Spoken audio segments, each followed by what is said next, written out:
In the quiet suburb of Austin, Texas, where the late summer sun hung low like a weary lantern, Elena sat on her porch swing. The air was thick with the scent of damp earth, a reminder of the floods that had ravaged the state just weeks before. She was a widow in her 60s, her days filled with the soft rhythm of knitting and listening to the radio. The world outside felt distant, but the news headlines from September 4, 2025, still echoed in her mind, pulling her into thoughts of loss and change.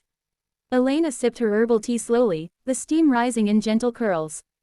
Her home, spared by the rising waters, stood as a sanctuary amid the chaos that had claimed so many.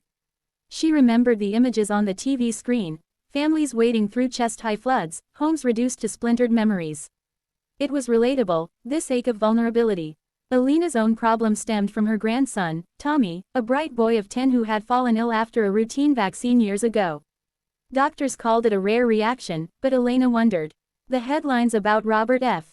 Kennedy Jr. being grilled by lawmakers on his shifting stance on vaccines stirred something deep within her. He's changing his approach, the reporters said, his words about safety and choice clashing with past controversies. Elena felt a quiet frustration, a problem that many grandparents faced, wanting to protect the young from an uncertain world, yet feeling powerless against policies and debates in far-off Washington. As the evening deepened, the sky painted itself in soft oranges and pinks. Elena flipped through her newspaper clippings. One story caught her eye, the parents of a young Texas flood victim sharing their grief on PBS NewsHour. Their daughter, lost to the raging waters, had dreamed of becoming a nurse. The legislature promised reforms, better dams, early warnings, to prevent future tragedies. Elena paused, her knitting needles still.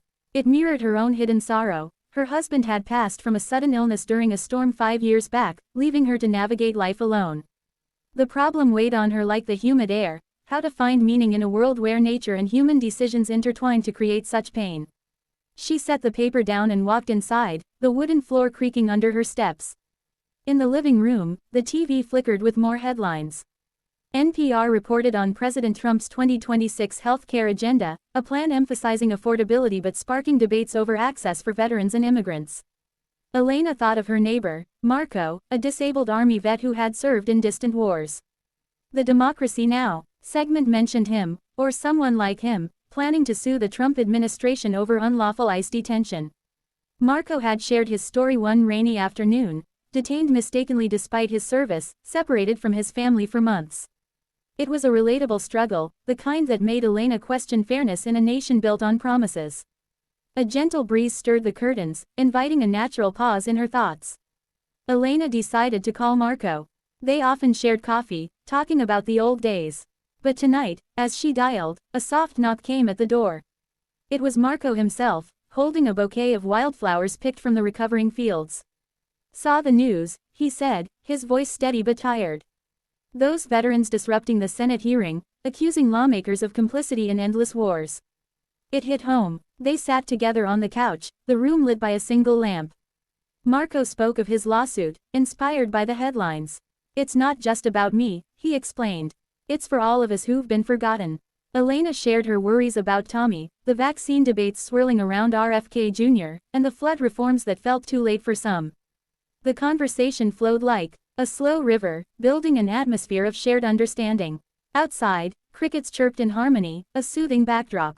Then came the gentle twist. As they watched a late broadcast, a story about renowned fashion visionary Giorgio Armani filled the screen.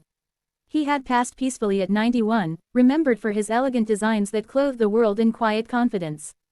But tucked in the segment was a lesser-known detail. Armani had quietly funded health initiatives for children in disaster zones, including vaccine research and flood relief in places like Texas. Elena's eyes widened. "He never boasted about it," the reporter said. "It connected everything, the losses, the policies, the personal battles, in an unexpected thread of quiet philanthropy." Elena felt a warmth spread through her. The twist wasn't dramatic, but it shifted her perspective, like sunlight breaking through clouds. Perhaps change came not from loud headlines, but from unseen acts of kindness. As the night wore on, Marco left with a promise to join her for the community meeting on flood prevention. Elena returned to her porch, the stars now twinkling above. The problem of uncertainty lingered, but it felt lighter, grounded in connection.